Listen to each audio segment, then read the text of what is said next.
Brown. Yes. Aye. Aye. Motion approved. That takes us to other items of information. Dr. Henry. All righty. You'll notice in your packet this evening that you received, which you've seen before, participation in research study of childhood obesity, physical activity levels. We have done these within the district before, most notably at Washington School. Those are non-identifiable reports that would be quite valuable in doing those. You will also notice that in your packet this evening, you have loss control reports on our outgoing insurance company that gave you some reports on condition of playground equipment. Please know that the district has taken those to heart.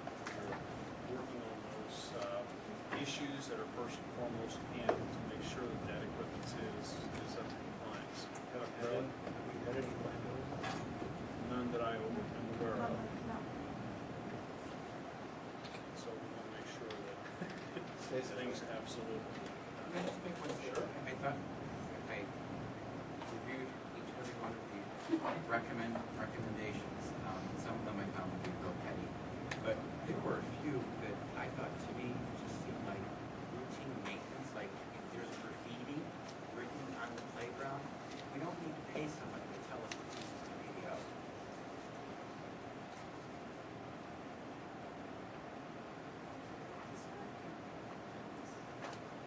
I mean, I realize maybe they came at that particular time during the summer, and we don't monitor the playground as often as we do during the school year, but it still remains our responsibility to get that.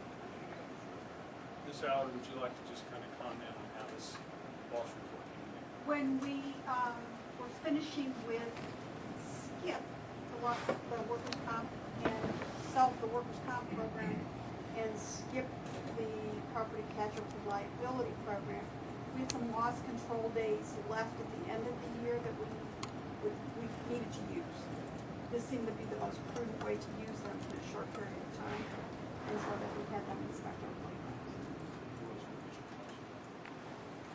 Included in the premiums we paid. The additional costs set aside, we don't need to report to tell us that we're not going to do it. We should be monitoring it ourselves.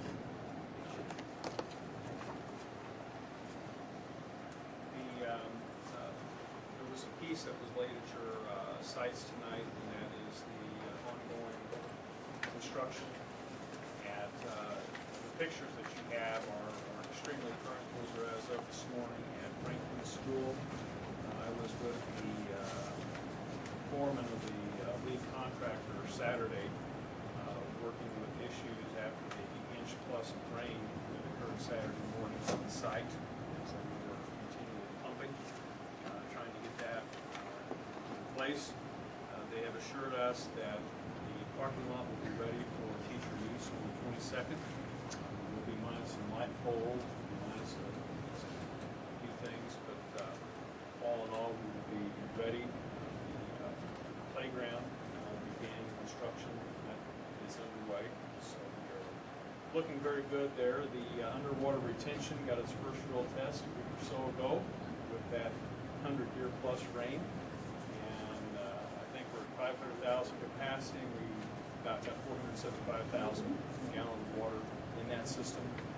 And they just put the unit in this morning to actually start releasing that into the city, pumping them out before that. So held our fingers crossed that we wouldn't get another huge rain, but we didn't, and that water is moving through, so the system is working as planned.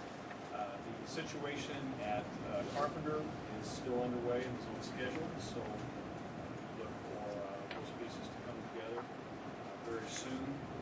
Obviously, the amount of rain that we had has kind of played havoc with both locations.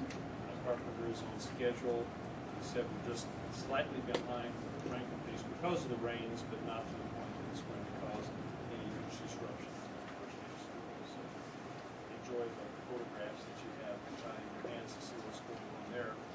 And then the last piece that was in your packet was the 2011-12 health insurance renewal that myself, Ms. Allard, and Dr. Stringer have been involved. I think it's pretty self-explanatory information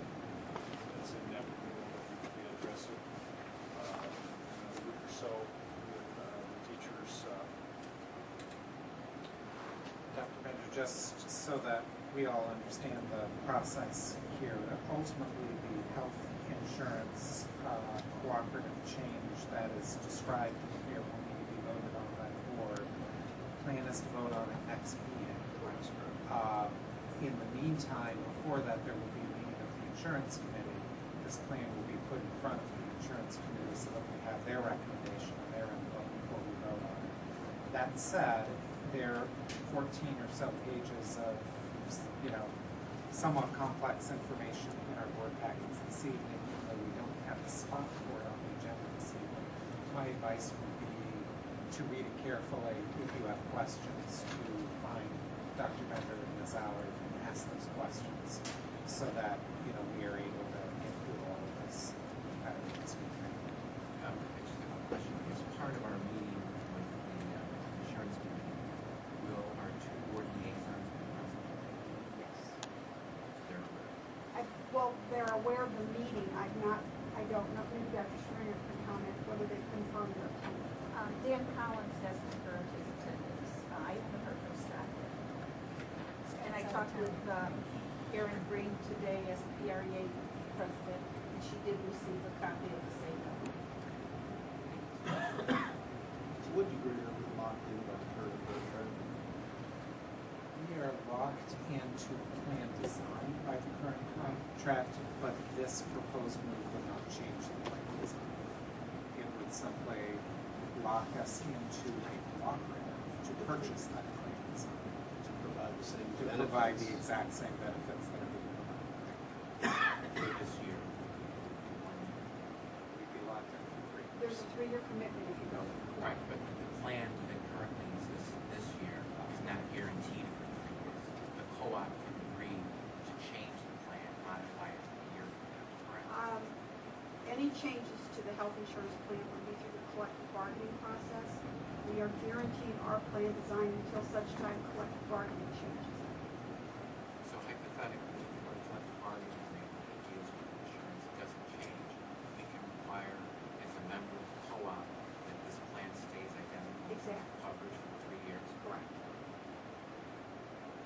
Therefore, if the collective bargaining agreement does change, the co-op will change as well? Correct. So maybe I don't understand that. The other members that are part of the co-op, do they have the same benefits that we're?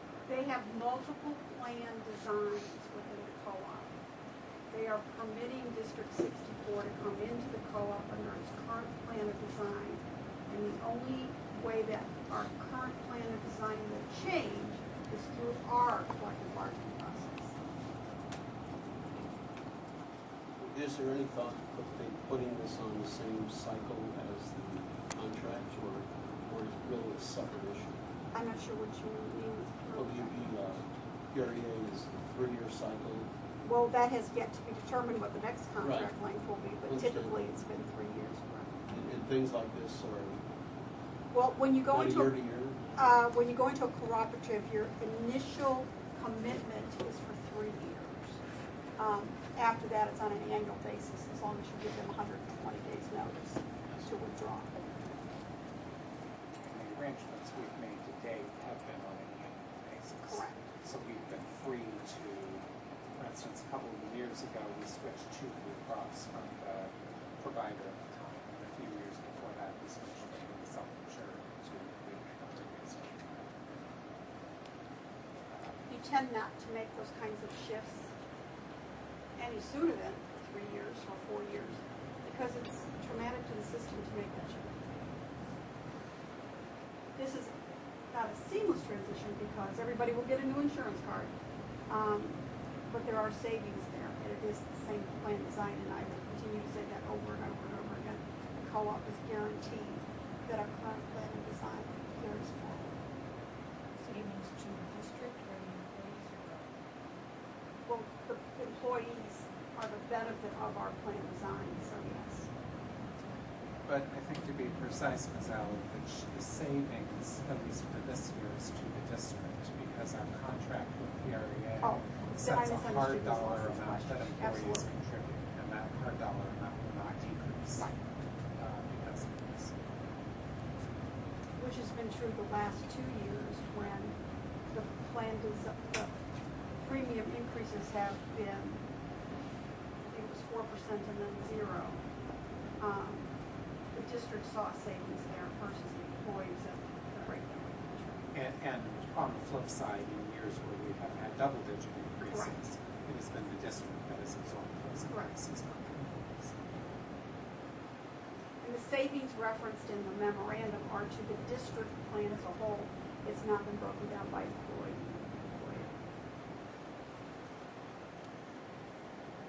I'm just looking at monthly rates, looks to me like last week, I'm not seeing where There's a savings between the two proposals. Both proposals go up. The savings is between the two proposals.